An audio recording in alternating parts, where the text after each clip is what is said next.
Madam Speaker, the latest official round of treaty negotiations took place in London last week. We continue alongside the United Kingdom to work with colleagues in the EU and Spain to seek to finalise all outstanding issues as soon as possible. The return of the same governments in Spain and Gibraltar has enabled work to start again from where it was left off, and with a very positive outlook that seeks technical and practical solutions that avoid any of the relevant parties having to cede on fundamentals. Madam Speaker, in respect of the detail being discussed in the negotiation, the Honourable Member will understand that I am unable to publicise any of the detail being discussed, to do so will undoubtedly prejudice our position.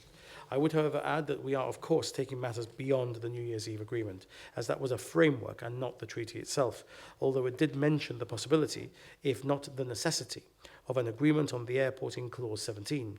That is therefore not entirely new. Additionally, by Clause 24, there is an option to address other areas of mutual interest. Is the government prepared to contemplate an agreement that does include terms in relation to enhanced use of the airport? I don't think it's only Jose Manuel Alvarez who has said that we are trying to determine whether it is possible to reach an arrangement in respect of the opening of Gibraltar Airport to EU flights, even though we've left the European Union. Senior people have been commenting on timescales, not least His Excellency the Governor, when he expressed the hope that there would be some kind of breakthrough by Christmas.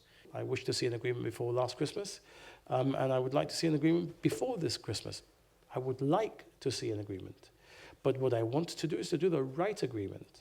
I mean, I don't care whether I do it on the 25th of December in the morning or on the 31st of June before the European election happens, or whatever date it may be, as long as it's the right agreement for Gibraltar. And as I've told the Honourable Gentleman consistently, in the lifetime already of this Parliament and in the lifetime of the previous Parliament, what I'm not going to do is to set up a clock that will tick against us in the negotiation. So I'm not going to say if it's not done by X, it can't be done, because that is a rope that will start to cut at our throat.